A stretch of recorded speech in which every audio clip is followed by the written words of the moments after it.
probably put my earbuds in. Not earbuds. And hey, everybody, welcome back to the Actors Dungeon. Thank you very much. I hope we didn't keep you waiting while we were on hiatus there. We were all enjoying a bit of a summer break, and we are back with more hijinks and what have you to kind of transition between Chapter 2, a light wrap-up, and as we begin Chapter 3. So, we've got a small crew with us here today, although Aridin, I believe, will be joining us shortly. He's just having some mic issues. And I'm also realizing that my little camera box could use fixing, so I'm just going to quickly do that. But thank you all very much for joining us. Yeah, that's all I have to say. Oh, I can hear echoing coming from my phone because I was checking the live stream on my phone. Execute him. Off with his head. What? That escalated quickly. It's a good thing you got two heads. Get them both. Anarchy. Here, I'll play the execution tune. You guys are lucky that probably wasn't picked up. I didn't hear anything. Yeah. That was very bad. You guys are lucky.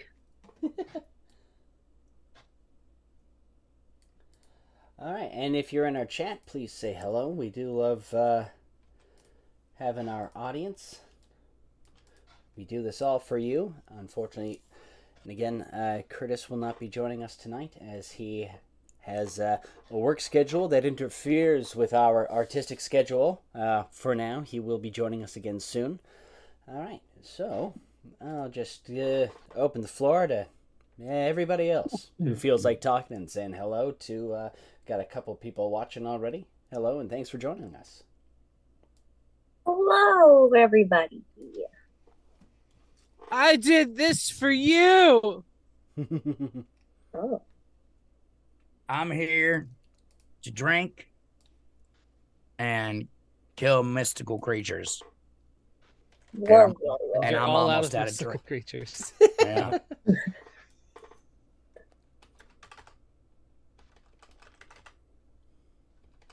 Oh.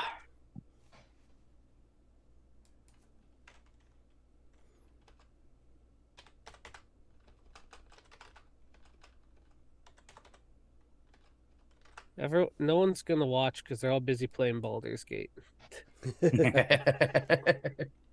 be fair, Baldur's Gate is fucking amazing. They're like, we've got D&D at home.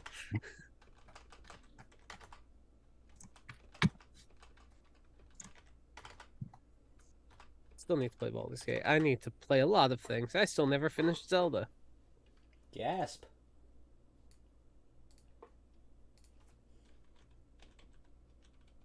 All right, can everyone hear me? Yep. Yeah. Fantastic. I should have just said no. Damn, that would have been funnier. Oh well. Ha ha ha ha ha. Missed I was gonna it. sit there and be like, unfortunately. Wow. That's how it's gonna be. Okay. So much love here. So much love.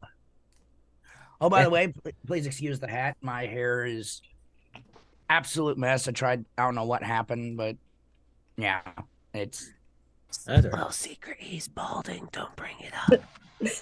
hey, Sensitive. I'm not balding, but I am starting to get gray hairs, so Haha, old man, I'm full of youthful vigor and energy, and you're not. I'm better than you, old man. probably. I'm not gonna lie, probably. Now mind your manners. I was talking to a friend of mine, and we may want to rethink using Zoom. Oh, as I struggle with Zoom, I am happy to hear any and all options you might have. Like we were just playing Masks. Is like my buddy Robin and my buddies Robin and John Mark. They live in Alberta, so we play hopefully That's like Canadian, every Texas. weekend. Yeah, Sorry, pretty I much. had to quickly say that. Actually, Canadian, Texas / Florida, because apparently Alberta Man is a regular headline as well. So I think that they're Oh, I just didn't know cousins. It's weird. Anyway,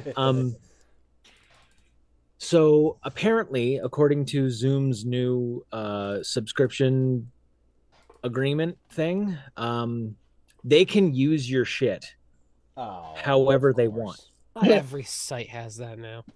That's true. It's impossible. Like to they not find can't that. like you can still like you still technically own your stuff, but they can use it in like however they want, in whatever way that they want, without giving you anything. It's all for Mhm. AI. Every site's doing it. Pretty much. Yeah, pretty much. Like literally every site. You cannot find a site that doesn't have that in their TOS now. Yeah. It's fucking pathetic. So anyway, That actors strike needs to end in the good way. yes. Because the second they Ah. start passing AI rules, well, the stuff is sure to follow. Hopefully. I was really hoping I you can be would optimistic. say, hoping you'd have good news for me, Charlie. Like, hey, we can stop using Zoom because there's this great new, easy to use interface. For it's like, no, it's just more bad news. It's well, like we started using Skype because Skype hasn't changed fucking anything. They're still Skype.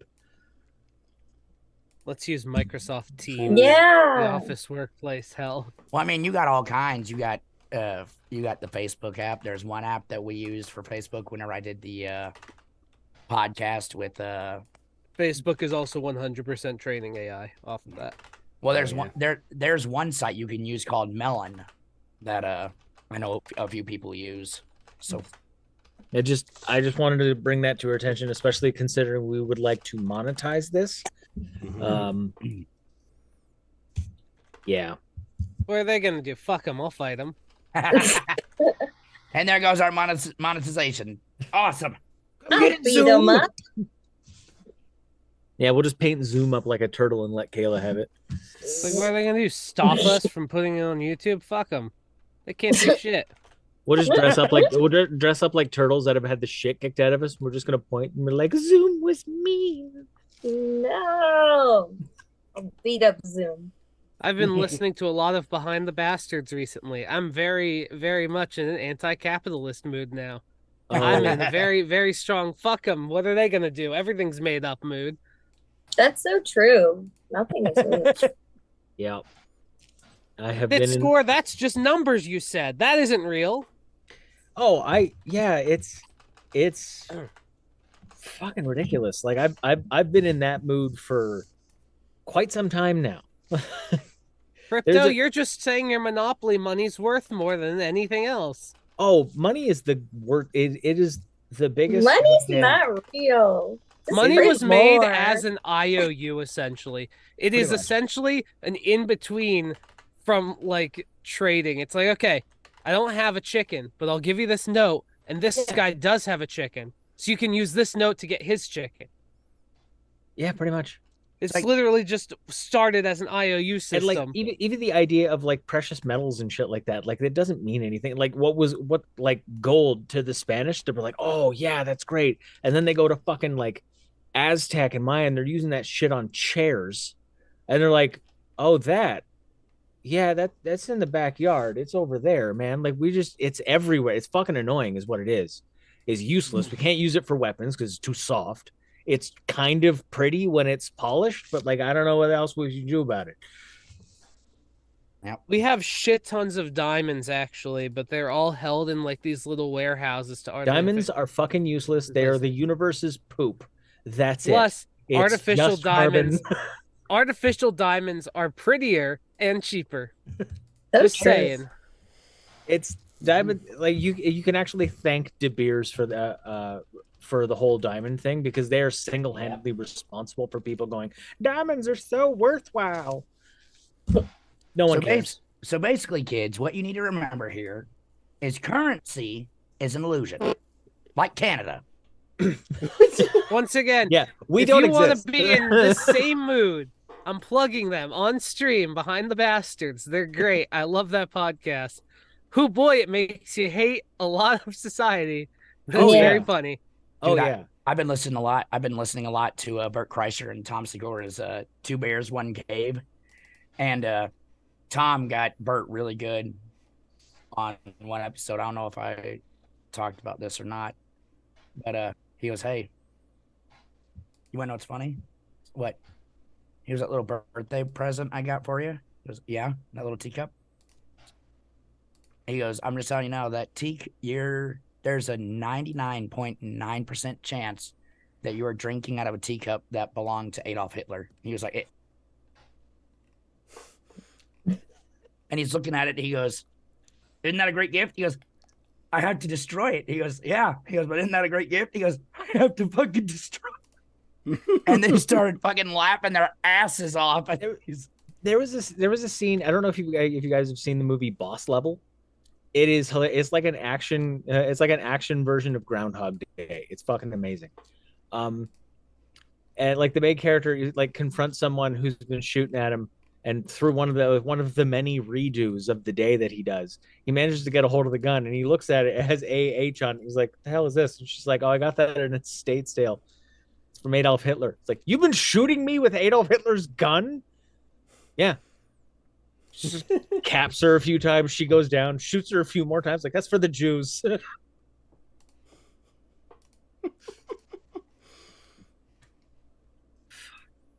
But yes, to hell with capitalism. It needs to go away. I vote catapult. We just need to aim it at the sun. Can send it up in space with Elon and Jeff Bezos. Oh, there's a lot more than just those two that need to go. Oh, I realize that, but like, I think those two are kind of like, they need to go first because they're in the most spotlight. Because like they are in like, so it's not just the hundreds of billionaires in the background that kind of hide in the shadows. They realize that if the ones in the spotlight can go away, you can too. And then what we need to do, we need to send up every member of the American government, both sides. Just bye-bye. I mean, maybe not Bernie. I like Bernie. Bernie seems nice. we're sending him first. Oh no, poor Bird. Why? I'm just gonna go live in Antarctica. Feel the burn. So anyway, here's how Bernie can still win the 2016 election. It's gonna happen. Bernie 2016. Listen, I can make that joke if Republicans can, with complete seriousness, say Trump won 2020. Yeah. Fair. Although I'm watching that fucking circle the drain with absolute glee. All right. So yeah, stream. I hope you're liking this. This is Yes. basically how it is before we start. Yeah. Every D&D session, if your D&D session doesn't start off with like at least a 15-minute rant about how shitty the world is and about like any sort of anti-capitalism, you're doing it wrong. I'm just, not judging. I'm just sensing a pattern. I just wish I could be a stupid little kobold living under a rock. Because listen, they have it so much better than any of us. Yeah. I want to eat rocks all day. Yeah. They eat And rocks. listen, they're happy. They eat the rats that lived They're under content.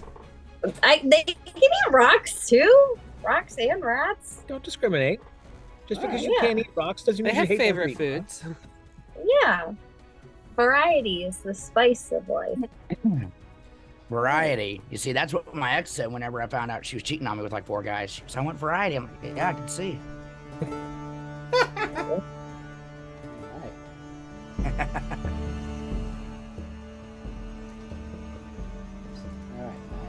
have to play one song at a time. It's like one song at a time. All right. Well. Sorry for the delay, everybody. So there were some things that had gotten disconnected from my master interface over the last couple weeks. I hope we didn't keep our viewers waiting too long. Thank you for joining us. Alright, so as we go into today's session, I'm just going to provide you all with a short recap on my own. What? So, I figured the burden should be on me. Why not? And, alright, and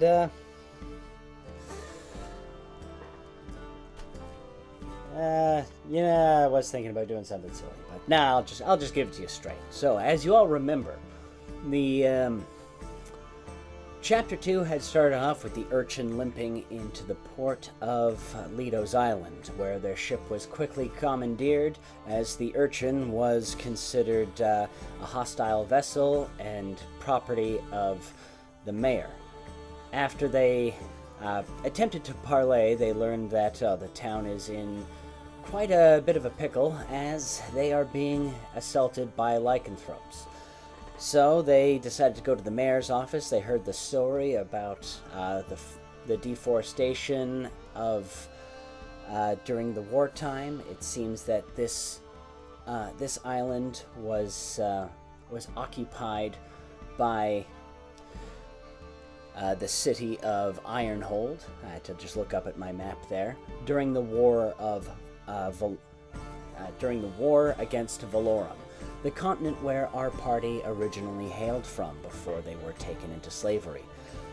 And while Ironhold was considered the ally and the protector of Lido's Island, the full-on deforestation and the maluse of resources led the island to declaring its independence from the Republic and ousting quite violently all the remaining forces of Ironhold, save one scout named Judy, who has since joined our party in hopes that she will be delivered back to Ironhold so she can be with her family. They struck a deal for their ship to rid the people of Lido's Island of the werewolves. After many misadventures about town and one issue that may or may not have involved the drowning of an old sea captain, our heroes went off into the forest and found out that the evil was not just the forest replying to the deforestation, but that these druids, the druids that once lived on the island, were a death clan, and somehow the war had stirred up the old spirits, and they were manifesting panic and fear. Yeah, I guess those are two slightly different things, amongst the townsfolk. And the crew that was left behind soon found themselves taken by a town that had suddenly turned hostile the closer our champions got to the forest. And while they were there, they encountered the dark tree spirit Noré, along with a book called Tusk Love, but that's a different story. As they fought against this evil spirit, they realized they may not be able to make it through this one. But Mac heroically offered to carry the heart of Noré, but in doing so, it consumed him. And Noré tried to use Mac to take the ship to spread off from this island and to go further, but our heroes felled this wicked tree. They saved the crew from down below and blew up the ship before it could leave harbor. We then had some interrogation with Rune, the mayor, as well as the rest of the townsfolk to understand what exactly went on. We got to meet the ratfolk Nanners and her grandnephew Gertie, who are living aboard Rune's private ship, the Cat's Cradle, that was parked to the north, where it could remain unseen and would remain in case he ever needed to make an escape.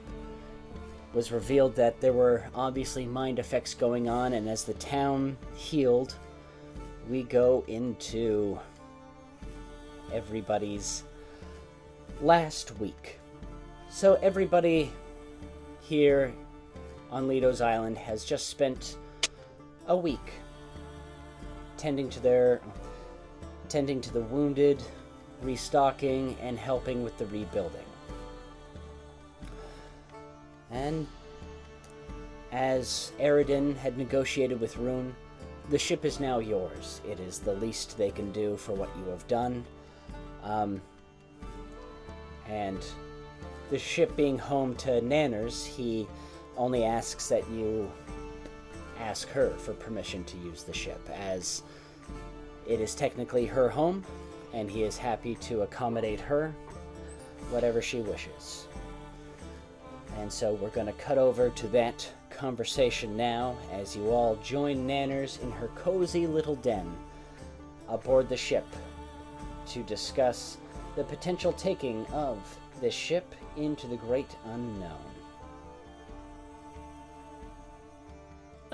Hey, what can I do for you today?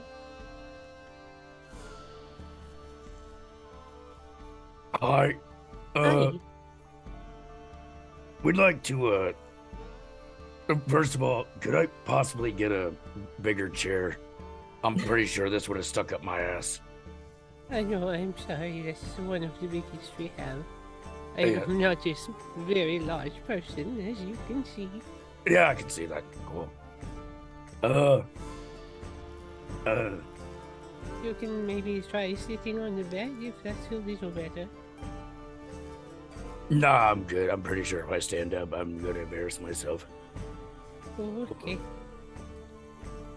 Er- I'm a trained doctor, don't forget, I could help you if you're struggling. Yeah, no, I'm fine. Erden, you got anything to say? I'm in too much pain to talk. Oh, well, we were originally going to, I believe it was Ironhold, and we are in desperate need of a ship. Now, it's been heavily intimated that we would be able to use this one, but I think this is your home as well, and we didn't want to necessarily commandeer someone's home. So, want to come with? Oh, sure, why not?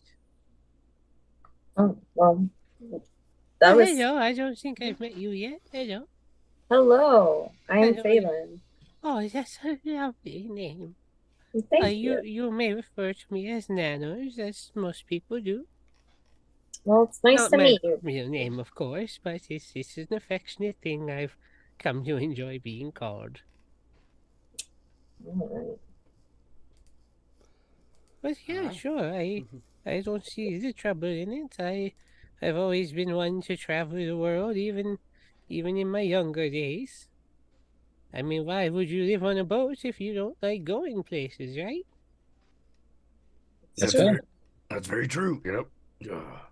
Honestly, the one you might have to ask is our friendly little shopkeeper who doesn't like showing affection to his nanners. Oh, come on, Nanners. Oh, I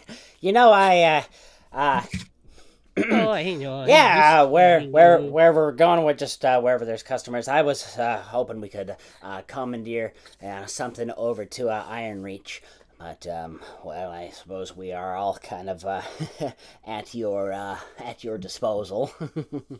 You did, after all, save the island, so far be it from me to diverge our noble questers from their route. Cool. I'm happy with it. Yep. Yeah, Yeah. that works. Yeah. All right know- then. Everybody's. Is it just you three, or are there more coming? There's one more. I think he's still passed out on the harbor. I'll have to bring him in. Oh, so you don't have a crew or anything? Not totally. I mean, we've got a bit of a crew. There's a centaur. Well, you met the Oh, yes. you met the I didn't know centaur. she was part of your crew. Yes, Mm. yes. Yeah. There's a few people that can just help with the actual rigging and actual sailors, which is nice. Considering, I believe, between the lot of us, we know how to tie exactly one knot, and it is useless on a ship. Knowing how many would definitely help, so I know how many beds to make. Like I'm not gonna lie. I'm gonna be so excited to have another little person with us, you know, another little life form. And it's gonna be so nice. Oh, why is that? Nothing. I'm just saying, Yeah, he's reached that point of adulthood when he starts realizing he never actually had a family of his own. He starts pining for children. Vlass, a word? Just got to turn around, bro. No, watch the chair, please. No. What? I'm just saying that I'm just excited about having another. I mean, ever since we lost the little guy, it just kind of seems like we're incomplete, you know? Yes. No, yes, I'm aware. However, I just wanted to make it perfectly clear that it looks like a stiff breeze will put that one into the ground. So no throwing the old elder rat folk. Okay. I don't throw elderly. Okay. I throw one old man off the pier. He deserved it. All right, he 100% deserved it. Plus, she's sweet. I have no reason. I have no beef with her. Fine. She's nice. She's sweet. I guarantee you she makes cookies. She's gonna be my best friend. That's all I'm worried about. No, and that's fine. I'm just saying that there is a correlation of assaults on elderly people I wanted to address. Most elderly people are dicks. No, I mean, I'm not saying that. I'm just saying this one in particular is trying to. Do you remember Grace? Because I remember Grace. More importantly, I remember picking Grace up after you threw her through a window. Grace had it coming. I know that, but you shouldn't have done it in front of the guard captain. She had it coming. I can only take being called big stupid so many times in a row. Look, I'm on your side. I am on your side on this one. Grace should have been hit by a carriage. Just saying. Had you waited 3 minutes, the guard captain would have rounded the corner, wouldn't have seen the thing. So I just need you to patience. Remember not to throw every elderly person you meet anywhere. Well, I mean, what if what if imminent danger and we all have to evacuate the ship? Obviously, she's not going to just. If it's to save her life, then just pick her up and jump. You don't even have to throw her. Yeah, true. Okay, yeah. She weighs like what, 5 pounds? I just realized we're talking in a very enclosed space and they can hear every word. Yeah.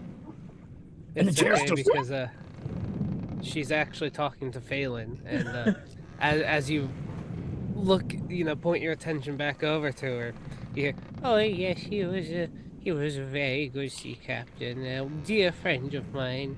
He was a little bit surly sometimes, sure, but he had a wife and kids, and he loved them so dearly. I'm sure. Oh, he was such a sweet soul deep down." Like I said, sweet. I love Soul Bag. Yes, let's do it. Come on. Oh, and I'm just going to call a dramatic pause here as Alexander V. Cantrell has joined us.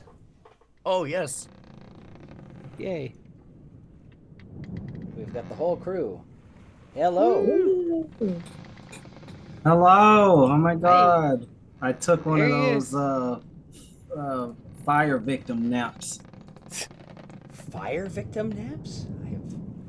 You fall asleep. It's a nap, but it's heavy, so I could have slept through an earthquake I see. and burned alive. It was a bad joke. Sorry. It's all right. I mean, you went to sleep and you woke up and parts of Canada and Yellowknife are on fire, so like it's technically, And Hawaii.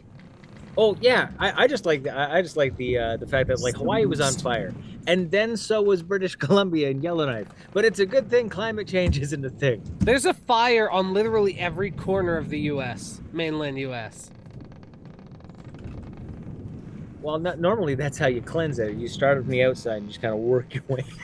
Ouch. I am so. You know what? No, I'm not sorry. Y'all thought Canada was a myth, so. I live in Ohio. I thought some days were foggy. That wasn't fog. It's just hot down here.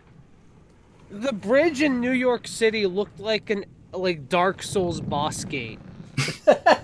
Yeah, I'm living in Woodstock. Woodstock is like this really kind of rural. It's a fairly large like city, but it's very well spaced out. There's like farmland and stuff like that. So like a lot of like clear air.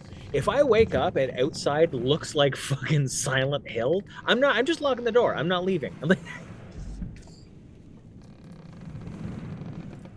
There is one guy though that I saw who effectively wins at Halloween. Apparently one Halloween was particularly foggy in the town he was wearing, so he dressed up like Pyramid Head and just walked down the middle of the street. I love that. Well done, my friend. Close second was I was living in Cambridge, and my roommate took her kids out to go trick or treating. They lived in suburbia, so there was just that winding suburban areas.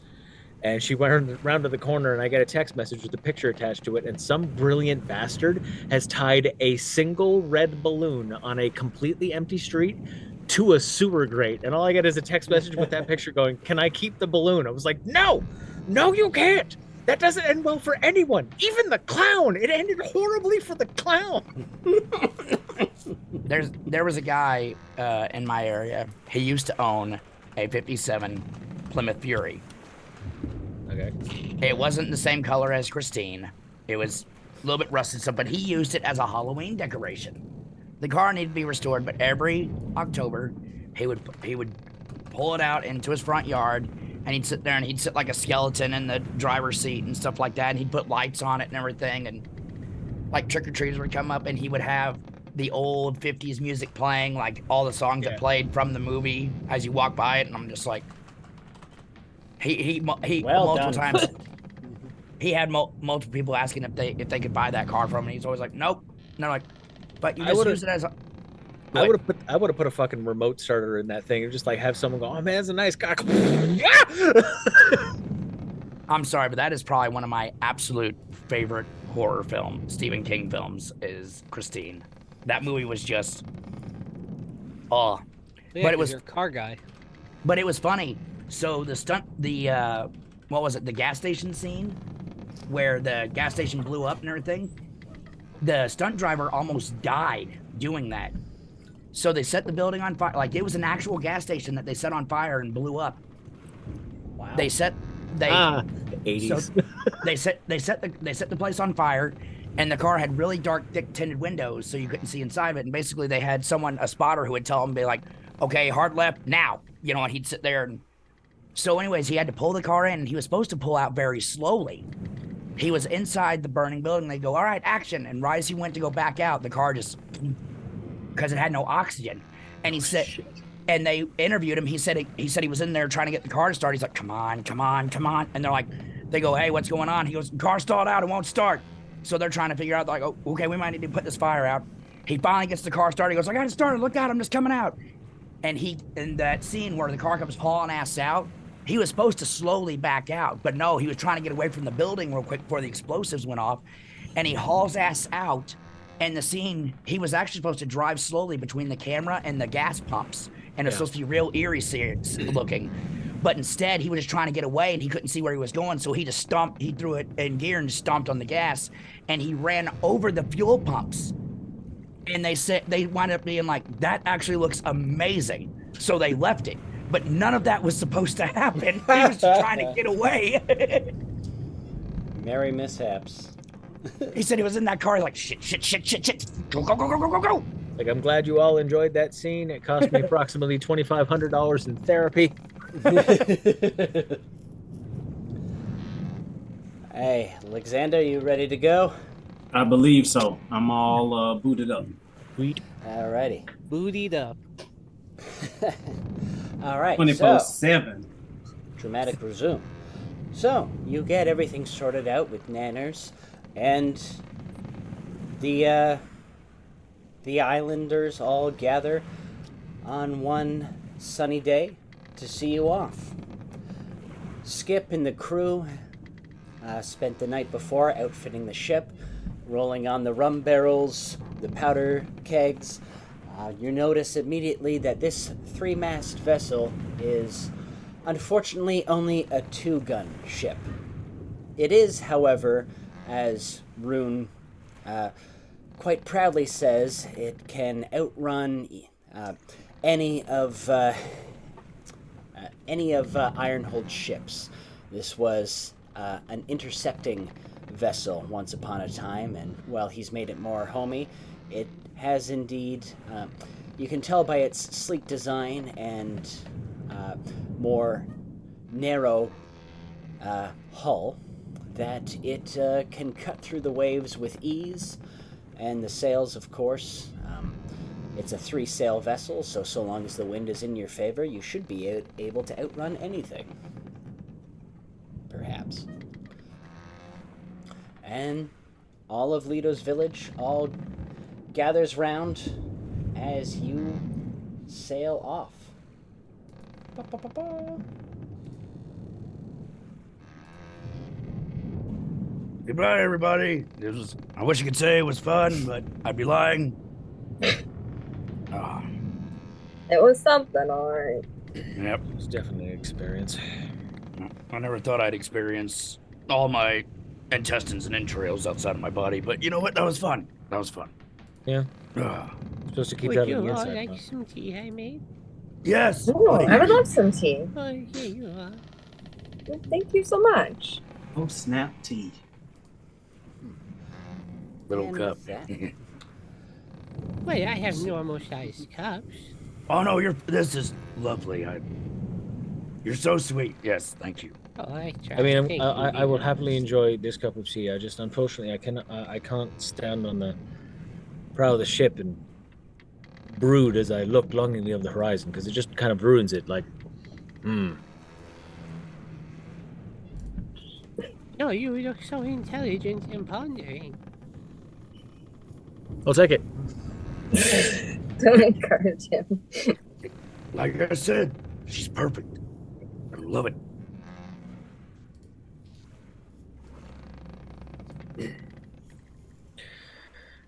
Right. Well, I'm gonna see what that little. I'm gonna go see what Gertie has in his store, because my shield is well fucked. Right, so I don't Aaron, have you a- make your way down to the shop, or down below, and you knock on Gertie's door.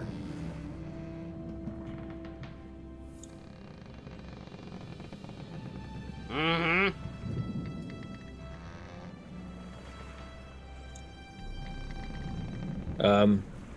Potential customer. Oh, you hear clicks, muttering, heavy latches being removed, some light chanting, Please- and the door opens. Please make sure your pants are on. Hello, potential customer. Oh, what can I do for you? I require weapons. Oh, okay, weapons. Well, what sort of thing did you have in mind? Specialty weapons. Specialty weapons. Okay. Can you be a little more specific? What are we? Let's what see. are Do we you have any, talking about? let's see, throwing darts would probably be the easiest to stow in different places, like wrist gauntlets and such. Take those. How are those hook swords? I think. Haven't used those in a while. Should be fun. And I suppose for incapacitation, I should probably take something. Give me those size. Size. Oh, well, you have quite the interesting palette as far as weaponry is concerned. Yes, of course.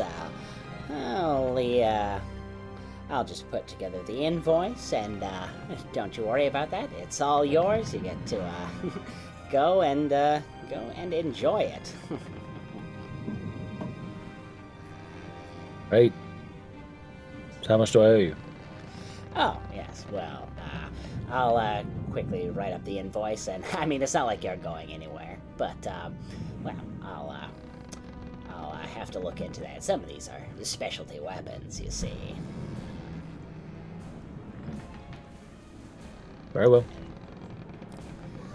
Alright, and so you just kind of like a satisfied customer as he closes the door and latches things over, and you see his shop is kind of small, but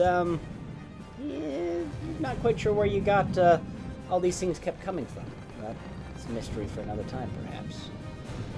And so for now, the day wanes, the ship gently rocking. You've had nothing but calm seas as you set sail for Ironhold. And so the meals are cooked. The bosuns and the crew up above all take their shifts. You hear light songs and fanfare coming from above as after such a nasty time on Lito's Island, it seems you finally got a little bit of rest and relaxation.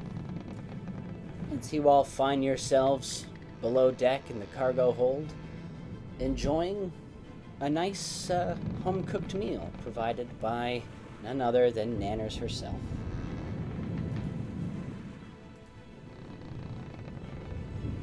Yeah, I hope you all enjoy it. It's just a small bit of meatloaf I made. This is not something to expect often, I'm afraid. This stuff doesn't keep very well on a boat. But I thought, we're setting off with a new crew, and it's a small celebration, so let's do something special for the first night, at least. Well, thank you so much. That's very kind of you. Oh, I try my best, thank you. Oh, yes. This is... Oh, yes. You... Don't worry. There's no way at all whatsoever that I'm going to throw you off the ship. Like, no.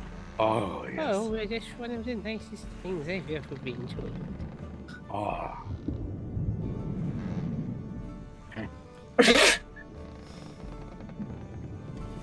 I love this old woman. God. And as you guys are all talking about how you will commit to not throwing Nanners off the ship, Judy descends the stairs. And for the first time, failing you notice at first, this sort of, this keen-eyed hooded figure for the first time has her hood down and appears to be relaxed, of all things. Mind if I pull up a chair? All means. Yeah, of course. I never thought I'd get off that island. At least not alive.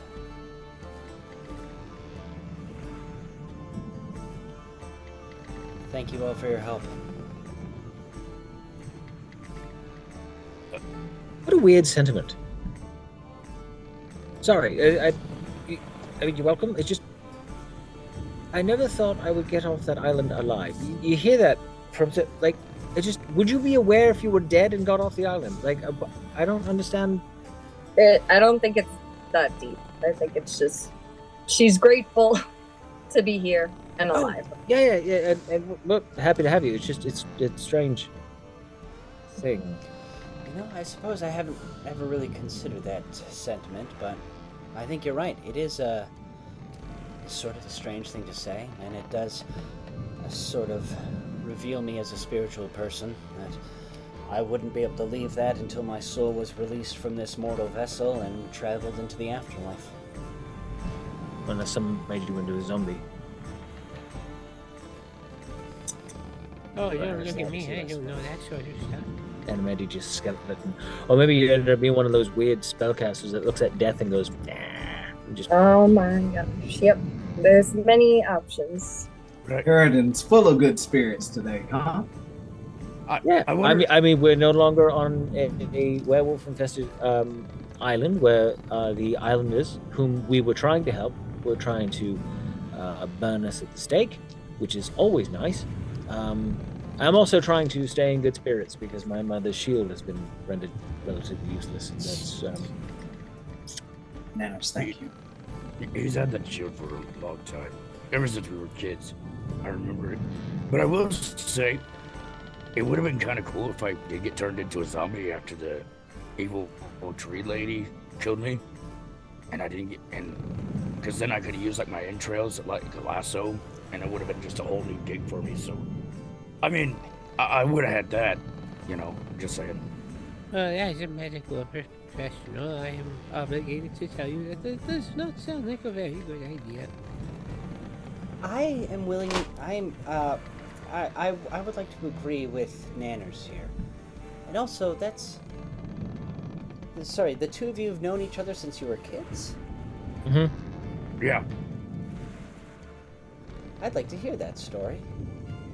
And we are going to pause here for our intermission before we get into our new, a new game that we're trying out, the Flashbacks, where we will hear everybody's tales and see if there's a fun scene that our co-stars can reenact. We will be back momentarily, everybody. See you soon. I gotta go.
intermission. All right, we got some nice, sexy fade-ins now.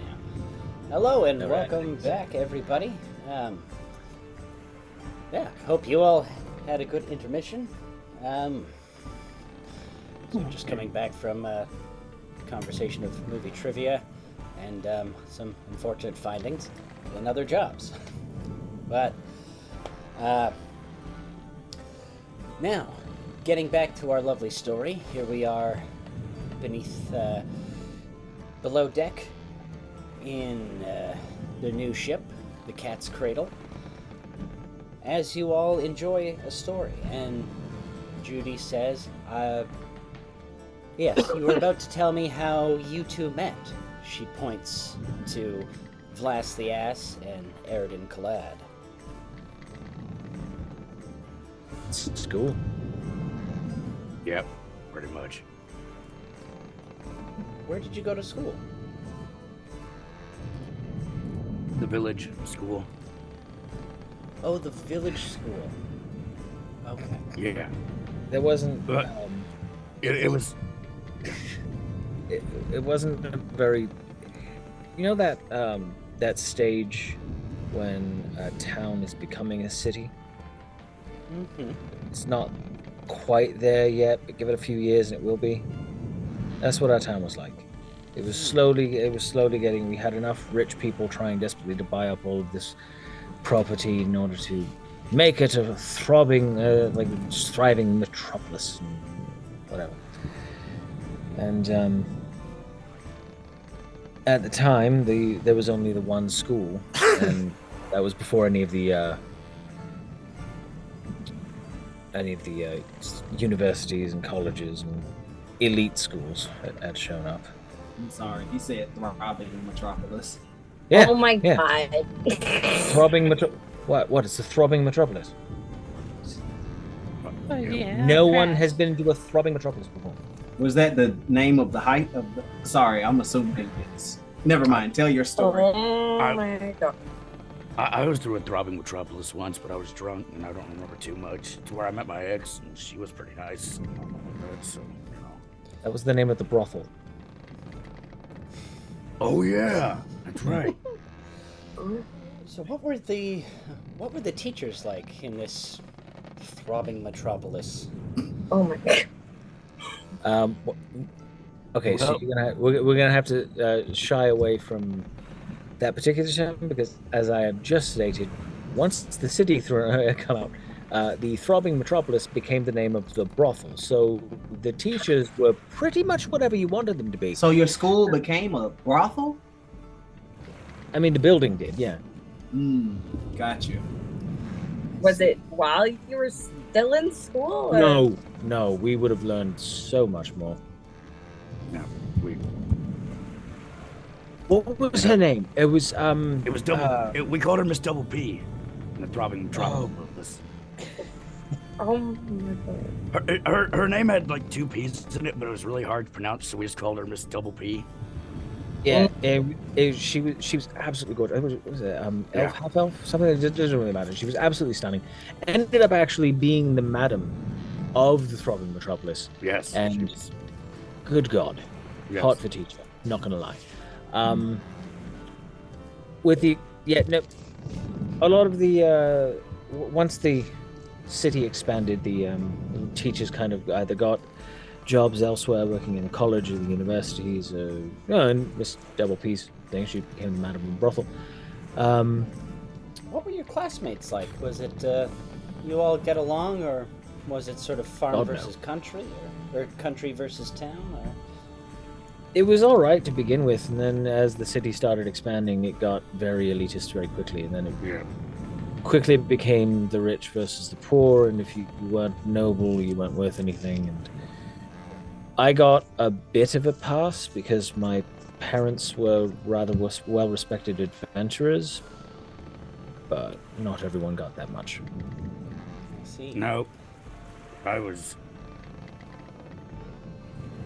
I constantly had people that tried, other classmates, and I tried to make friends, but everyone thought that I was a freak. I mean, I am a freak in multiple different ways. Even at the throbbing metropolis. Oh, even at the throbbing metropolis. You have no idea. But that's a story for another time. Lifetime membership. Yep. They're always happy to see me, but they, you'd think after you break the arms of so many other students that they would just learn, don't mess with me. But to each his own. I think I broke. As Vlas considers this story, thinking about this time that he was cornered by a couple of these rich prats who will be played by Ryan and Alexander, we go back in time to this scene at the village school where a young half-orc who's at that awkward age in his life where his tusks are beginning to protrude out from his lower jaw, and he's got a bunch of boils on his skin, and suddenly he's there trying to get his papers together, organizing everything neat in his satchel, when suddenly two rich kids come around the corner and introduce themselves. I just needed to get in the. Your face is weird. I say, are those tusks? Or are they big worms? Whoa. High five, Jonathan. Thank you, Romulus. Ask your sister. She didn't seem to mind. Oh, My sister died in the fire when I was but a lad. calm Yeah, yourself, Romulus. I say, My hand is stayed. Tusk Savage. What good are your boils on your face? I don't know. What good is your lifespan? That question doesn't make sense, you dirty savage. He is an elf. He lives for a very long time. Precisely. You, He's been in grade school for 100 years. I'm not very quick. High five. Oh. Yeah. And observing this scene, brooding in a corner, we have young Eridan, who's got his hood up over his head, and he's stroking his two beard hairs that he is very proud of. Watching the scene of young Vlas the Ass, who he knows is a bit of a petty thug, but more or less a good fellow, being harassed by Jonathan and Romulus, the local douches. My mommy says I'm a special boy. Wow, Grandpa said I was slow. Jesus. I say, did you get those knickers from your uncle as a hand-me-down? Is that what poor people do? Actually, I got them from your mother. It seems like a rag she would have thrown out ages ago. I'm sure you dug around in the trash for them. His mother is an ace tailor. She would never make something so crass. She must have thrown away the extra contents. And look at you, ragged boy. Our Right. hero stood silent in the corner, What is that? watching these ruffians come up to the other, ruffian. I say, Excuse me, good sir. Are you I monologuing am to yourself? monologuing. you I'm trying- mumbling in the shadows. Okay, you know what? Okay, monologuing is actually very hard. I'm trying to get it right. Yeah, all of the great heroes My actually goodness, do it Romulus, do you properly. think he's ever seen the sun? No, in fact, you might even be able to call him a bat boy. High five! High five. Oh, yes. What? I'm not gonna lie, but I'm mad for you, Big E. Like that's just that was mean. Your mother had a big E last night. Oh, very good. Oh. Do you mean Yes. Did you mean the eggplant that she cooked? Quiet, boy. Your knees have dirt on them. Wipe does your yourself mom's. off. Stay your And- hand. Stay your hand. Very well, Romulus. Hang on now hang on. I think we got off on the wrong foot here. There is obviously a little bit of possibly a culture shock happening. Vlas is What culture? Vlas is a half orc, and what he was insinuating was that your mother's a whore. Well, that's it. My gloves are coming off. Romulus. And with that, Shadathan, I'm afraid the bell tolls. And patrolling the It halls. tolls for me. I can't get this bell to turn off. There we go. Mrs. Double P comes strolling down the hallway. Stop Kayla. it! So, Stop it! No! Mrs. Double Your mother P, had a double P. somewhat of an elitist, who thinks she is better than this school, but unfortunately, has not been able to, find position at one of the new city schools. Is here to quell whatever this rabble rousing is. Quickly dust off Vlas's shoulders. Good. Miss Double P, please fetch me my musket. This savage has offended my mother, and I plan to duel him to the death. All right. Well, I'm gonna say this Shut right now. your mouth, ruffian. Plenty I of have people not have tried to given you- shoot me, and it hasn't worked yet. Well, it's no surprise someone has tried to shoot you before. I mistook him for a boar myself. In more than one sense. What is all this then? What's going on here? I Well, say, Well, According I to think my- it was clear he wanted to duel him. Well, according to my notes, Vlas was. You got notes? Yeah, of course I have notes. How do you remember anything? All right, so our hero observed Vlas picking up his papers for school, and then Chadathan and Romulus came in and began to this belittle dirty and berate him. bookworm is wasting our time. Please, Romulus, give me your gun. Look. Okay, which one? Chadathan, I know you have an opinion, and I think that's adorable. But right now the adults are talking, so shh. Guns. Anyway, so they began to verbally berate Vlas. Vlas Yes. verbally fought back, and then our Elephant hero enters the fray. blast Graham of flourished. There was no 76. flourish, unfortunately, because I got interrupted. But then, and then Vlas insinuated, did not actually say, that Chadathan's mother was in fact a whore. Actually, not a whore. Excuse me? Well, he didn't say whore. I'm just saying there was dirt on her knees. What that is, she could be a gardener. He just happened to take it for a whore, Why, and now I he's never... staying to. Very good. I have my weapon of choice, the click-clacker of Clickington the Third, Hey, handed look, down by Romulus's great-great-great-grandfather when I knew him. I'm just gonna say this now, but sorry, I don't think your mom's a gardener. There's no way she's a gardener with those corset puppets. I'm Well, just well, saying. yes, we just told you she was a tailor. Of course. Sorry, your name is Chadathan Clickington.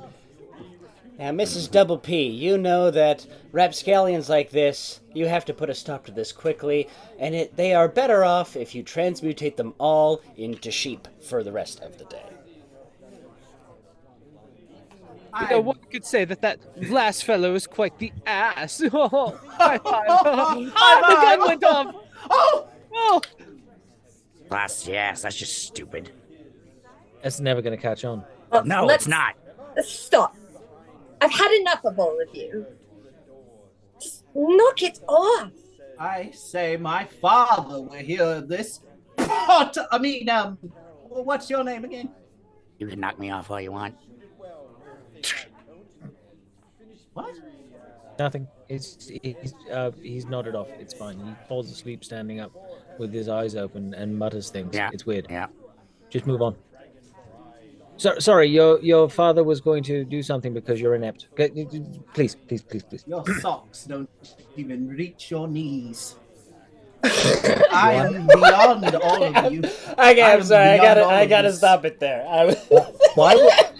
You guys can obviously We just will keep. You can just keep on coming with these weird insults all day. I was hoping there'd be like one and that's the stop time, but they just kept coming. I even had the ass joke, and I just have, you like- didn't stop there. That's enough. Come, Romulus. We are away. That's what happens in the Throbbing City. It just keeps coming. Peons to their own nonsense. I believe it is juicy time. Yeah, and I kind of comes back to the ship. It was like, even to this day, I still have no idea why one's knees should go over socks should go over their knees. I don't get it. I've never understood it. I have spent a good 20 years thinking about that and have come up with nothing. I'm a little lad who loves berries and cream. Berries and cream. I'm a little lad who loves berries and cream. Yeah, I mean, socks that don't even come up to your knees. They should have considered themselves lucky. I didn't even have socks growing up. In fact, I still don't have socks. Yeah, Man, I hate my life. Oh, well, I could knit you some if you'd like. I'm not experienced with it. It's a small hobby I've been trying to pick up, but I could do my best. Can you put Speaking little of- hearts on them? Your I can hobbies, try. my dear. Judy looks to you, Ryan, and Oh, hello. I don't I'd know very who much like to Ryan hear is, your but- story of how, well, you seem to be something of a field medic, and I remember you during the occupation. A lot of people thought you were dead, but you were the field medic, and I remember when you got chased off, but maybe you could help me fill in some of the blanks. Oh, well, to be honest, not many people are a fan of us small furry folk. I could not for the life of me tell you why. Maybe some issues with disease and the like. I wouldn't say, but they People are they- just jerks! Gertie yells Yes, from below deck. indeed. But that's why we have to turn the other cheek, and when calls came out for service during the war, I volunteered, and I admittedly, even then, was not a good fighter, so I did what I could to help with the back lines and heal, and eventually people were getting hurt too far on the battles, and they couldn't make it to the tents in time, so I became a field medic to go out there and help them directly, and one day we were surrounded, and we managed to actually hold our own for the most part, and I took quick thinking and managed to heal most of the injuries from those around me, but I just don't think that the powers that be, or even some of those people I helped, just didn't like the idea of someone like me being a hero, so they threw together some false charges and chased me out. Who But were the skills never powers left that me. be? You mean the Ironhold? Oh, The yes, Ironhold whoever militia? was in charge. There were so many power struggles that day that I couldn't even tell you who really called the order. But ever since that day, I just went place to place and tried to keep my medical skills in practice and help who I could. And, along the way, I met my darling husband, who sadly passed several years ago, and have a honestly wonderful family now. I think getting chased out was one of the best things that could have happened in the long run. Okay, and with that, Nanners gets a faraway look in her eye, as we drift to, I was writing down some cues for the siege of Lita's Island, but let's go to Nanner's wedding day. Sorry, I'm just too good at this. So, Nanners, describe your husband. Oh, well, he's also a bit of a bookworm. Similar to me, he actually had bigger glasses than I do right now. He was actually a cave-dwelling rat folks, and that's kind of why he enjoyed reading so much. It was a little dull there. But one day, his own mother was sick, and I helped to take care of her, but, you know, hospice is a long process, and I was there looking after her for as long as I could, and we just started talking and connected. Well, that's lovely. Very kind man. And as Nanners reminisces, we go now to that beautiful day where the birds were singing. It was a beautiful day in the garden. The altar had been set up, and a younger Nanners is there with her husband, who will be played by Kayla. As the two of you hold hands Hold on, I'm and gonna embrace. whisper Kayla something. Oh, goodness. Meanwhile, the ushers, Charlie and Alexander. Charlie, you are the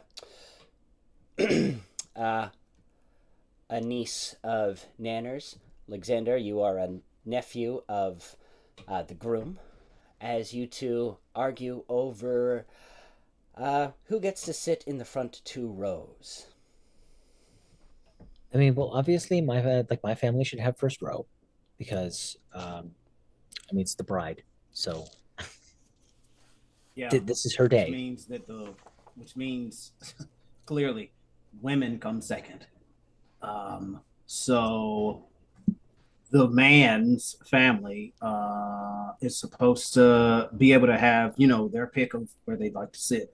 They can sit anywhere they like in the second row. Wrong. Because seconds are left for the lady who made the dish. So Yeah, that's not how that works. And quite frankly, since you are all freakishly tall, sitting in the second row allows you to see, and sitting in the front row would be the shorter people who would have a clear view. That way, everyone gets to see this lovely ceremony that is clearly not about your misogyny. I don't know what massages have to do with this whole thing, Oh, you're one of those. but let me tell you something. And the priest now arrives, played by Kurt, to quell these 2 rats and to quickly send them off so the ceremony can begin. Let me tell you something. My family's from Nim. You understand? Gentlemen, please. Excuse me. I am wearing a dress. Oh, sorry. No, could have fooled me too. Wait, so wait. Do we all just look alike to you? Is that it? Do you actually think that, given the choice, I would be remotely near this person with any semblance of free choice in my life? This person who would have me literally in chains? Seriously? Okay. I mean, look at him. What's there to like? I mean, he's got his well-groomed fur, his piercing eyes, and come-hither lips. My God, he's unappealing. And on that note, I would please ask you both to please find your seats. This is going to be a lovely day for the bride and groom. And I will, in the front row. Well, Jesus mice. That's the whole problem, isn't it, priest? We're sitting here trying to figure out where we're supposed to sit. And I know I'm supposed to be in the front row because I'm a part of the man's family. Great. So sit in the front row on the man's side of the room. No, I get to sit where I want to sit. I want to sit here. We're at the back of the church. Yeah, Well, fine. Sit I here. want to sit there. You Well, know you what the can't. heck I mean? You are so... Oh, gosh, I almost cursed in the Lord's. freaking house, man. Cursing in the Lord's house will damn you to hell, and you will be sent to a very special place in hell. Holy spit. Okay. Did say It's a the word. Yes, You- and it's a you very could- special level. Okay, so here's the thing. This is something that I never quite understand because A, fuck, shit, piss, motherfucking cocksucker. I don't care. Second, Holy you crap. swore 3 times You know what? just in that one sentence to condemn other people to hell. This isn't about you. This isn't about your God. This is about my aunt and his uncle, and we are going to make sure that this wedding goes off without a hitch. Okay, but And if you and your dogma get in the way of that, I will eat your entrails. okay, how's about this? Here in the Lord's house, we are going to be having a ceremony for your family members. So both of you, sit the fuck down, or I will smite thee with everything I have, and I will send you to a special level of hell that is only for rapists and people who talk in the theater. Oh god. That's a All pretty low level. It's all And right. with that, we now Now sit cut down. over to things fast forward. Everybody finds their seats, and the bride and groom, in a little local traditional way, link arms, and they begin walking down the aisle together. Kind of whispers to him as they go and like, so Gertie, this remind you of those fantasy novels you like so much? No, Yeah, they usually didn't have. I've never cried reading a novel. That I just. You look so Don't lie. beautiful. Thanks. And I'm so glad to have you, sir, as my papa-in-law. It's and Kayla, he vigorously shakes your hand. The strong silent type. Such a I sweet rarely boy. hear you say a word. You're just such a sweet boy, and I am just so happy today that I don't even have the words to express it. She looks so beautiful, and he looks so handsome. All right. Well, the priest looks like he's getting impatient there. I could only afford him for the partial service, so he's got to go and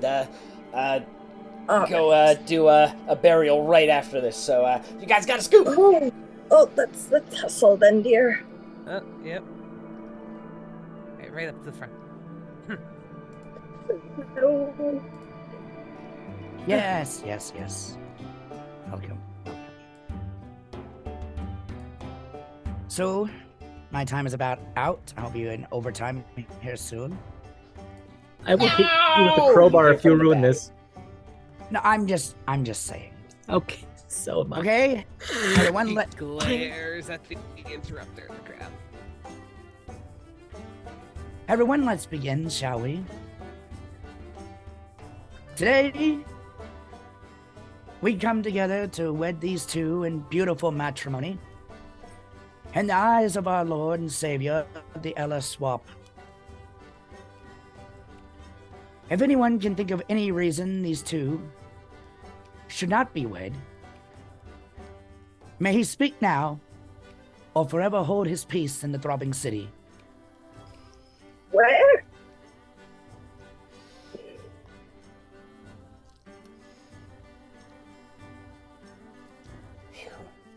Anyone? Okay, anyways. Why were you giving that so long?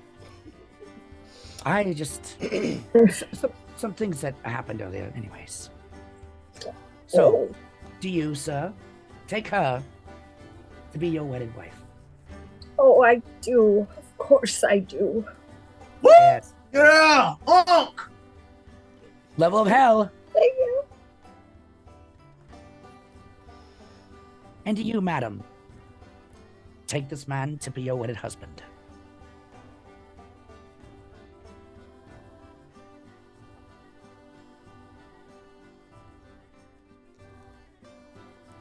So people start tugging at their collars as Nanners does not reply to the I question. said I do. Did my mic not pick it up? Oh no, No, it it was did so not. quiet we didn't even hear it. That's not good. Oh no. It gave the guy a heart attack. Jesus.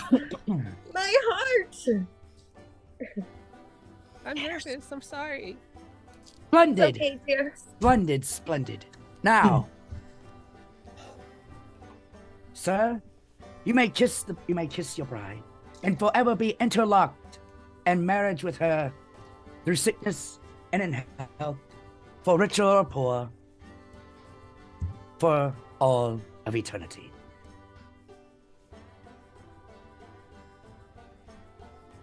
All right.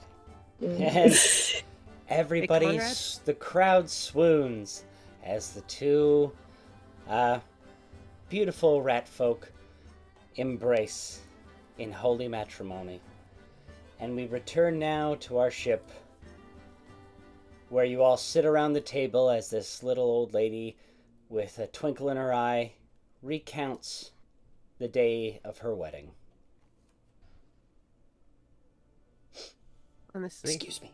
Uh, Judy gets up, sniffling a little, and quickly departs.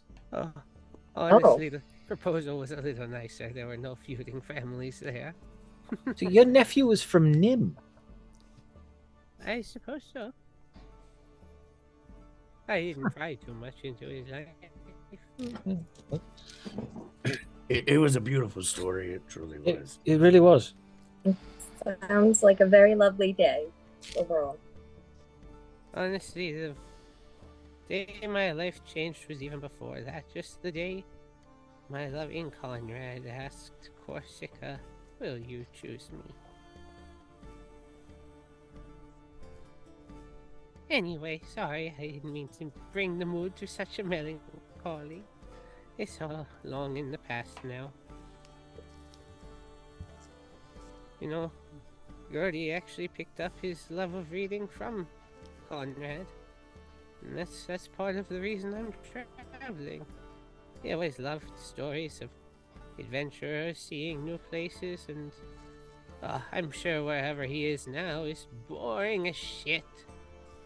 So I plan on telling him everything that's happened while he's been away. Oh my.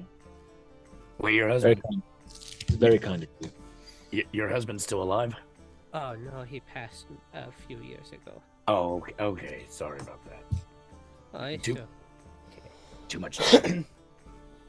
And Nanners, as you feel your little heart can only take so much reminiscing of your own, you decide to look upon this newfound crew you have, and you see this wood elf and this rock gnome here that you know nothing about. What about you two? What brings you this far out?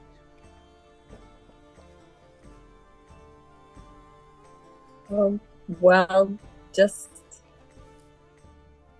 traveling, seeing the world. That's been my long-term goal for a while now. It's just been to go as many places as I can, and just see the world and see what it has to offer. Well, are you trying to get away from home, or is it so you can go back one day? And I'm sorry if that might not- be too blunt of me. I apologize. No, you're fine. It's a valid question. I'm not trying to run away from home. I grew up in a very secluded tribe where my father was the chief, and he was very wary of outsiders and always warned us to stay away from those who were not in the tribe and to never interact with anyone and to never leave our territory. And me, just being me, curious, adventurous as a younger child, I didn't quite like that. I wanted to know what was out there. Why was it really as bad as he made it out to be? Or if it was, then what was going on out there? And so I just wanted to go out and see it for myself, despite his warnings. I just managed to one day just finally do it. Just make the decision and run off into the night, into the woods. And with that, as Phelan proudly states that she finally made that decision, we go back in time now to when Phelan was sitting around the camp in a tribal meeting as her father explained the danger, not just the dangers of going outside, but that there are people who were essentially aliens to this world from the Fae, being a Fae-touched and often abhorred version of elven folk, must stick to this forest, must do their duty, and must always obey orders. So, Phelan, you are much younger now, the elven equivalent of a 12-year-old girl, restless as you sit through another one of your father's lectures. Father will be played by Alexander.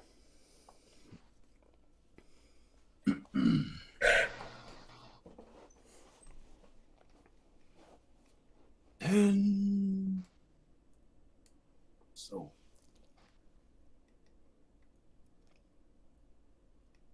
of course, the elves must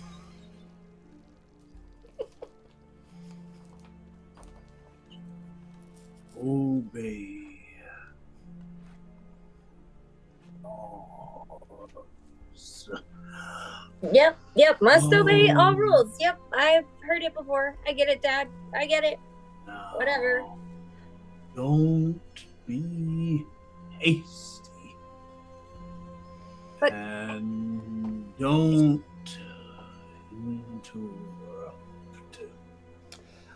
Now, Phelan, you have heard this many times before, and your oldest cousin and sort of favorite young leader of the tribe, who will be played by Ryan, gets a little giggle as the tribal elder once again tells you, young Phelan, not to interrupt. Now, What's so funny? where was I? Every time you interrupt, he gets longer. I know, but it's just so annoying. I just don't get it. I'm so bored here. I just want to go. Well, sneak away. If he talks this slow, there's no way he'll chase you. I don't want him to get upset. Well, say you gotta use the bathroom. Ah, that's where I left off. So, Not sticking around to hear the sloth continue. oh, Dad, can we just be done? Like, I get it, okay? No Must- running outside, no going outside the camp, whatever. I won't. I promise I totally won't go anywhere. Can we just be done here? my father used to say, And with that, we quickly cut over to a side. Some prowlers are are lurking nearby. Two bugbears, played by Charlie and Kurt, who know that there's some tasty elven folk here to plunder. And we go now to them as they hatch their scheme as to how they are going to catch these creeps. Right. So, this is what I'm thinking.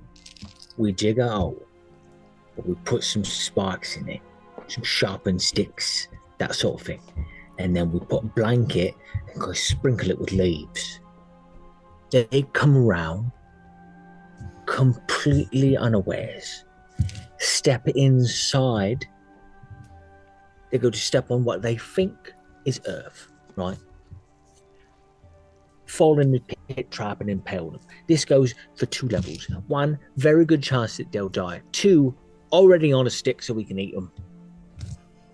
I absolutely love food on a stick. You know that. I absolutely do. I know you. I know. Oh, food on a stick. Yeah, especially on a rib stick. Oh, absolutely amazing. Oh, yeah. Oh, God. Yeah. Where are we going to get the blanket from?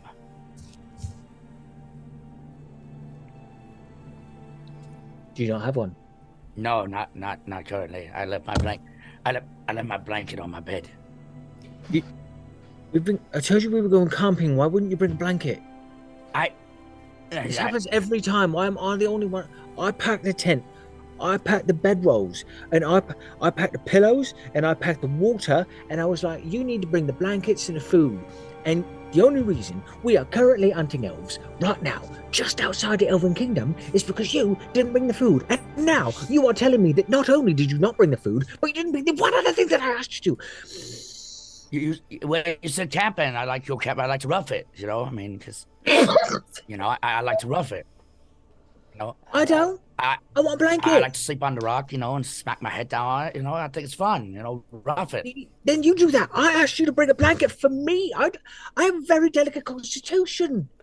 Do you think I want to be here? And as they bicker, their sounds drift over to the camp as Phelan has tried slowly to inch her way back, seeing if her father has noticed, when her elven ears pick up a disturbance coming from beyond. And Phelan, you see the animated gestures of these 2 fiends. Reach into What the I'm saying is, when I ask you to do something, just fucking do it. It doesn't have to be for you. It can be for me. Right? I just want a blanket. It's very good. I'm sorry. I'm sorry. I just like to. I like to love it. That's I'm gonna sneak out of the tent, and I'm gonna crawl on the ground and sneak over to where those. Whatever. Just give me the shot. Now I'll show you the diagram. Now, Alexander, you. This is old Tim. Actually, sorry, Ryan, you notice first. You go over to speak to your cousin again, and she's gone. Well, that's not good. Right, so take the other shovel, and you start working the edges, and I'll start making a pit. Do I hear those voices? Oh, yeah. Alright, I'm gonna head that way. Alright. And Kayla, you are just upon these 2 creatures when your cousin sneaks up in the bush behind you. So bloody good at edging. Yeah, I know. It's very nice. Okay, so we probably want it a bit wider. Just a bit wider. What are they? Right. A bit wider. I think they're weird dogs. Right. So What should we do? Do we fight them? Dad always says we fight people who aren't Yeah, elves. but those things will break our backs, so maybe we should go ask someone else. just a bit deeper. Otherwise, But this could be like falling our in a one puddle. chance to have some fun, to have an adventure. Oh, you Wait, think a broken back is fun? That's good to know.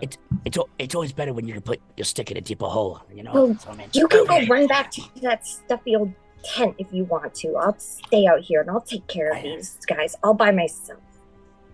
They making innuendos at each other, just like frequently. I Don't dig in one spot. It's got understand their foreign gestures. Well, I was going in a rotation And with that, thing earlier. You Phelan, said that wasn't good you must enough. make a decision. Will you attempt to confront these, or will you go back to the camp? Oh, I found it.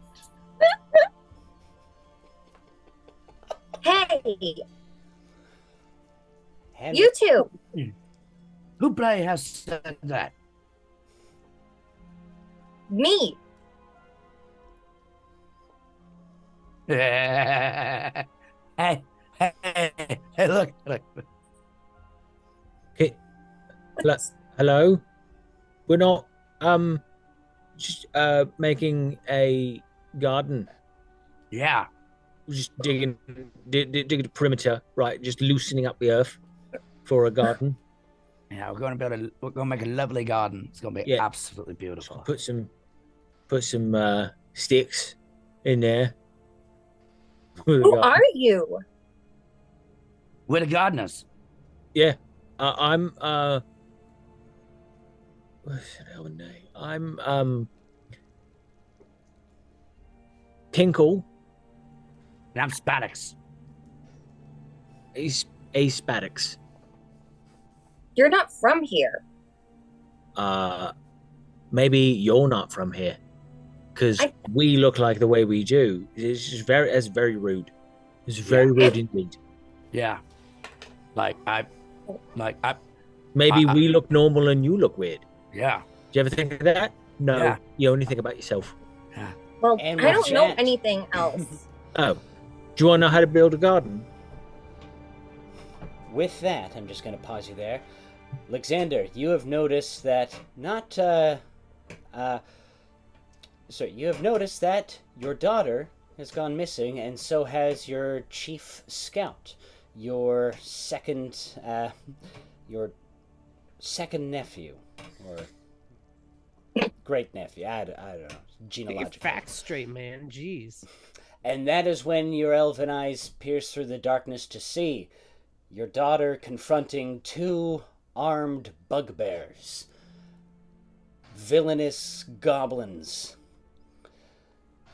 covered in thick coats of fur and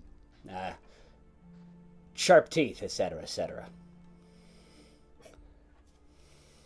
We can teach you how to use it to build a garden. You want to help? Why are you building a garden in our kingdom? Because it clearly needs one. Yeah.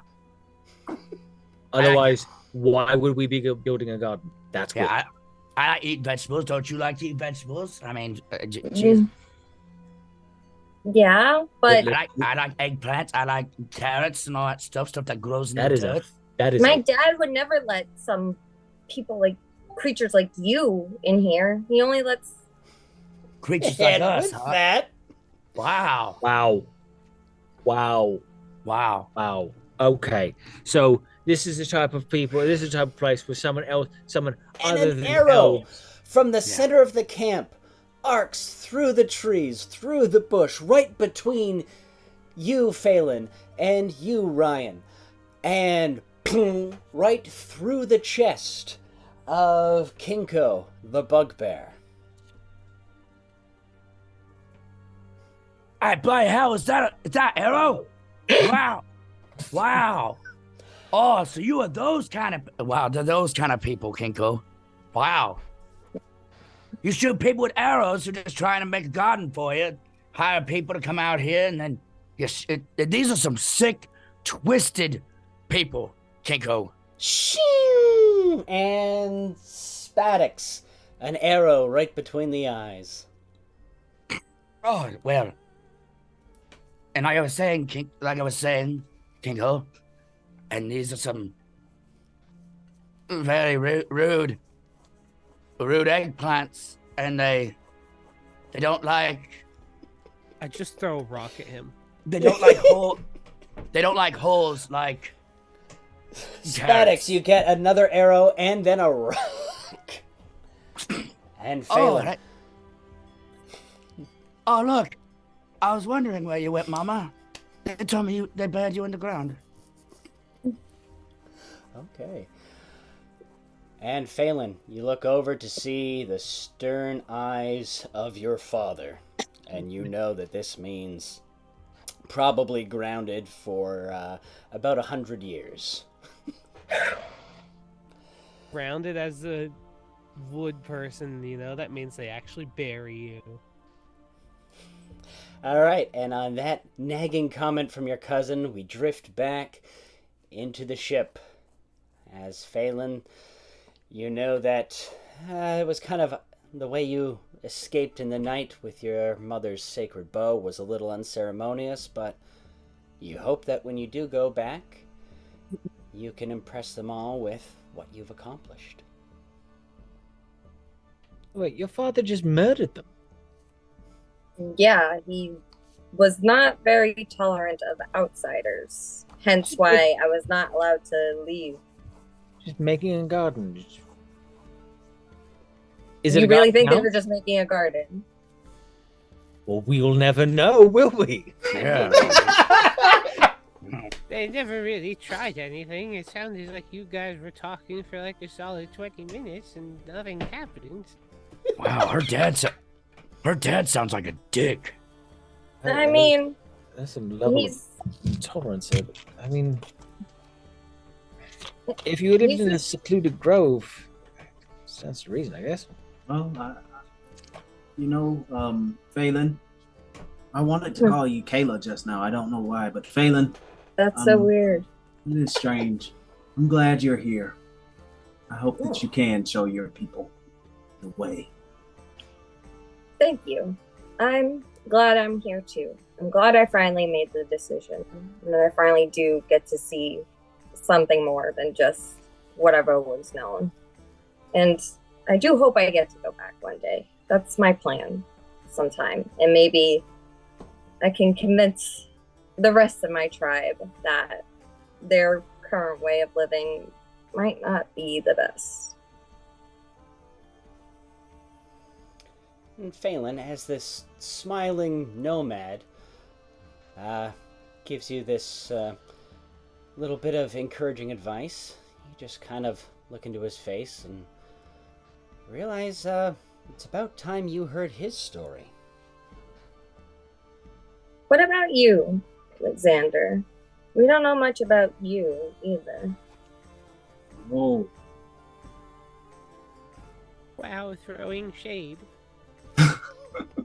I wouldn't call it that. I'm just saying he's a quiet guy, and I get it's for the whole thing with him, but I just feel like if we're all sharing stories, maybe he should go too. Before the monastery, I was an urchin, a street rat, a gutter runner. And being one of the smallest people there in the city, backwater, it was very easy to steal. And so that's what I did. No idea how old I am. I don't know anything about my parents. But those days I remember quite distinctly. I was taken in by the monks.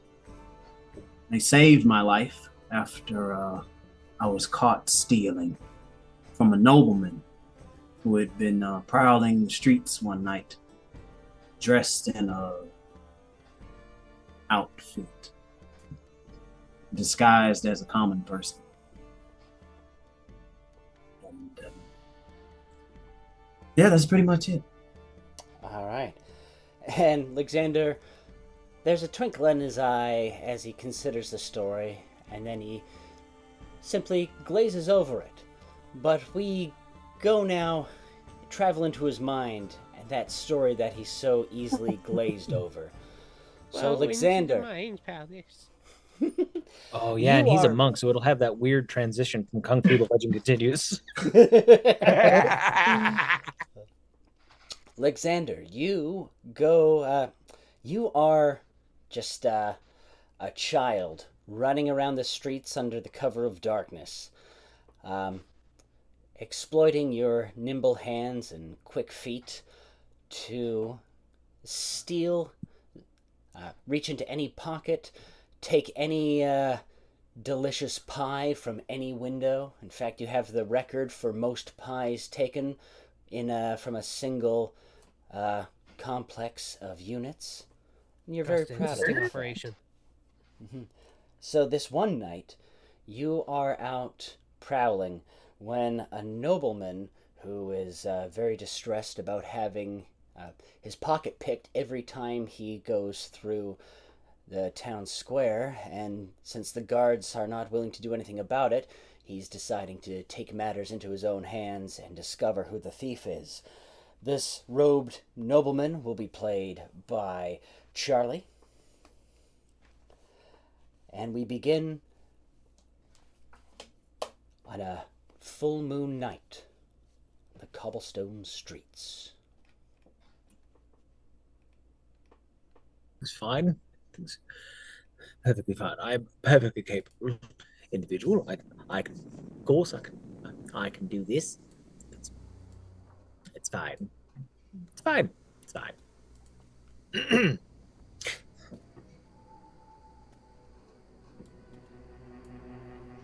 Excuse me, sir.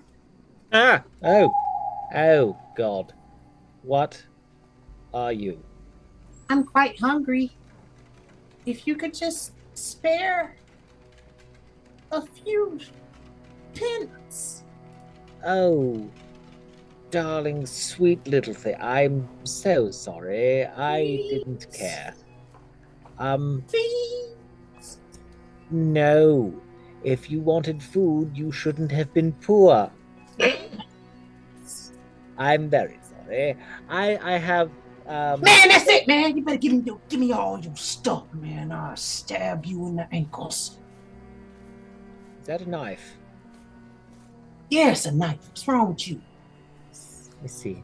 You see, I have been accosted by several of your kind, and by your kind I mean ruffians. Well, how much did it cost you? You said it costed you something, man. What did it cost you?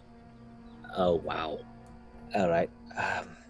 No. Accosted, confronted, attacked, mugged. Man, what are you talking about? Ain't no coffee around here, man. Hey, look. This was finna happen, man. You gonna hand me your purse. You just gonna drop it on the ground, and then you gonna keep pushing. You understand? Right. As I said, I had been accosted on more than... And Charlie, all you can do is snicker as your two hired thugs, played by Kayla and Kurt, emerge from the shadows now to help you do away with this little ruffian. As I said, I have been accosted on numerous occasions. Quite frankly, 2 is quite enough. So I have hired Reginald and Frederick over here, and they will be dealing with you. Yeah, no problem, boss. Leave it to us. Yeah, don't worry, we got this. Man, what is this? Sure. Oh, this is Frederick. As I said, this is Frederick, and this is I ain't talking about damn Tweedledee and Tweedledum. I don't care nothing about that. I'm talking about, what is this? Did y'all plan this? What is this? Y'all jumping Put a me? big mouth on you for a little thing. Hey, I don't much appreciate that. Yeah, Alexander? I got a big mouth. I got these ruffians from Fantasy Brooklyn, and I spared no expense getting them here. So I would very much like you to give me everything you have. Well, because quite frankly, I'm tired of being the victim. Well, all right then. Since y'all got the numbers and the size on me, how about this? Pocket sand. And then I start to run away. Oh God! Right. Oh, it's in the velvet. It's in the velvet. It's not coming out. It's All not right. coming out. A torrent of pocket sand, and he runs around the corner, and Alexander, you trip over the begging bowl of a robed figure. Oh, shit! Ryan, this this feral child trips over your begging bowl, and quickly, you can tell just by looking that he is afraid, and obviously without a guardian. You are here from the monastery, trying to collect alms and essentially gain knowledge and awareness and find inner peace. Man, what you doing with this bowl in the middle of the street, man?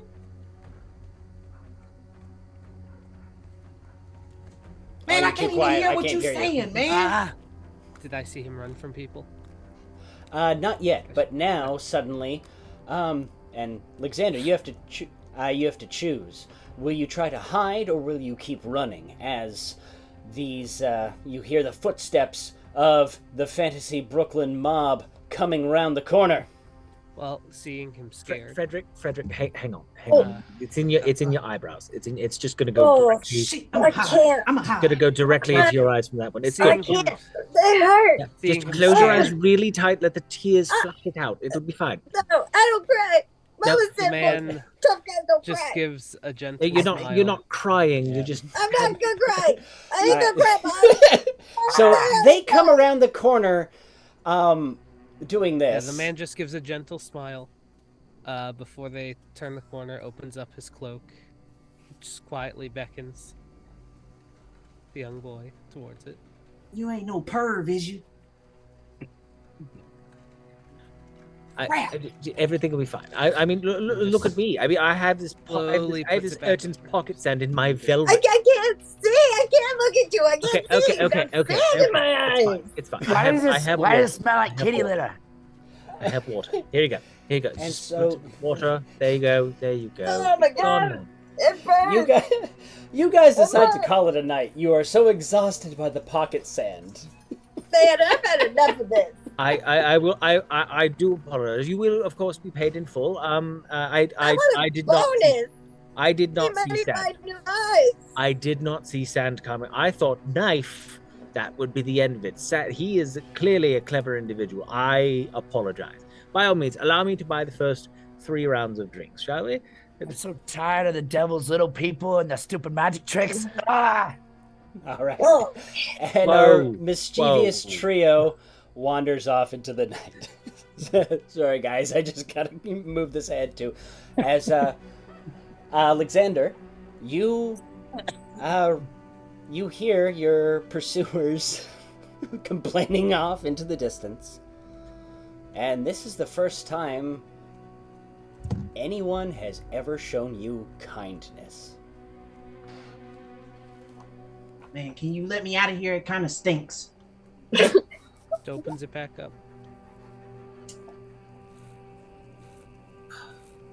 Holds it back over himself. That was crazy, man. I thought I was gonna get smushed. Hey, what's your deal? I am but a simple traveler, collecting donations for my church. and Church? helping those who need it. Oh, yes. But you out here on the streets. Well, it would be rude of me to go begging house to house, so I simply sit here and smile at all those who deserve it. Smile. I've learned there are few things that cannot be solved with a gentle smile. Man, that's crazy, man. Hey, look. I feel like you owe me something tonight, because maybe I would have got away with something or something, but your bowl tripped me up. I don't know. So You what just you got on you? Quietly reaches into the pot, pulls out a couple coins, just goes, hands them to him. All right, now, Alexander, you look at these. You've never seen coins quite like this before. Now, Ryan, the coins that you've given him are more valuable than gold. These are tokens of your monastery. Now, your monastery is infamous. It exists just on the edges of twilight. And you yourself were once a lost boy full of wasted potential. And as you look into this young rock gnome's eyes, you offer him the coin. You offer him one coin that once belonged to your mentor, and your coin as well, that will test his mettle. If he can perceive the value of the coin, then perhaps you could take him back with you and give him a life that he would never have. And this Now thing stink. What is this? Value is very much in the eye of the beholder. So I know that sounds maybe a little bit more metaphorical than you would like in this moment, but There's only so much I am allowed to do to help you right now. It looks old as shit. Oh yes, they are very ancient. What's this, like some kind of Valar Morghulis? I am unfamiliar. Street term. All right, Alexander, you hold the coin up to the moonlight and describe what you see.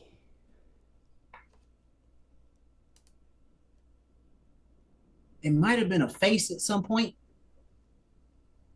but it's so faded and rubbed smooth. And the coin is some undistinct metal. It's too hard to bite, but it's got some kind of weird sheen in it when I hold it up to the moon. Almost like the moonlight is shining through it. And with that, Ryan, you know that you have found the next pupil for the monastery, as he has found the sheen in the coin. Now, my child, I of course will not make you do anything outside of your own will. But if you would like to, I can take you somewhere much better than here. You will be fed and clothed, and you will work to repay, I suppose, in the moment, this stuff, but in the end, it will help you. Man, I ain't worried about the rest of that. You said I'll be clothed and fed for free? Very much so, yes. You better not be taking me nowhere with a whole bunch of pervs, man. Not as far as I know, no. Man, let's go. All right. And with that, the two figures walk off into the moonlight, never to be seen on these city streets again.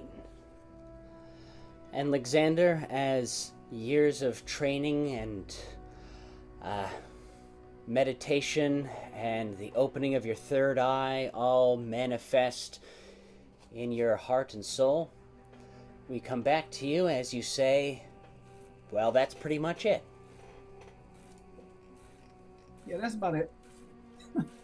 Wow, you just kind of stared into space for a minute. Are you okay? Yeah, So if I'm understanding this flashback correctly, you just went with this stranger and it didn't end badly. Oh, you saw that. Oh, yeah, no, it was fine. It was fine. Yeah, you I don't know if you just tapped into what your bod thing did, but there was a minor illusion kind of kicking around. You just watched it. The subtitles were hard to follow sometimes, but it was fine. We just had to kind of position ourselves behind you because it was just backwards from this end of the table. But yeah, no, it was.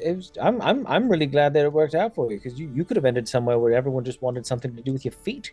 Yeah. I mean, Ew. you know, Gnome feet are lucky. I mean, It's a for all- well-known fact. That's just science. I mean, How for else all do you- I jump and do all the things I get to do? I mean, for all you know, you could have ended up in the back alleys of the throbbing city. So I mean, you know, I mean, there is that. There is you that. know, so- I did hear about a Nomisha. She ended up somewhere in the back streets of what was it called? throbbing metropolis. Yes. Maybe it was a Throbopoulos that she went to. All right. And one day we'll hear the tale of Nomisha. But for the rest of the night, you all drink, you make merry, you have a cup of tea before Nanners scoots you all off to bed. And with that, Anyway, cheers and good night, you guys. Oh, Yes. very nice. Good night. all right. No And Misha. so, Flask, wasn't that stripper you had a crush on? You're talking about the one with the peg leg, right? No, the one with the really good grip. Oh, yeah. A good grip sounds like no Misha. The grip that. Oh god. Yeah, she Oh. called it. Yeah, she called it something like a monkey grip. She could wield like a two-handed weapon with one hand. That's where I get that. Okay, Tales of good the night, Throbbing City. everybody. Good night. All The right. spin-off. As you Not go. failing. So you all settle down for the night, and just as you're all about to doze off, you hear the cries from above, and the ship's alarm bell begin to ring. Oh, fuck off. And that is where we will end our session for tonight, ladies and gentlemen. Yeah, no, I'm just going. Thank you all for joining us. Hope you all had as much fun as we did. That was a... Oh, It Oh, gets what a tale. better and better. It just continues to get better and better. Like, Mike, what are our scores? Huh? You Yeah, gotta give us the everybody's scores. everybody's getting full gold today. Don't worry about it. I wanted to, because the judges' rubric is being changed as well, and so I wanted to implement one thing at a time. I felt that was fair. And of course, next week's session is going to change a little bit because, yes, for those who saw our promo, Ellie Ray unfortunately does have to postpone.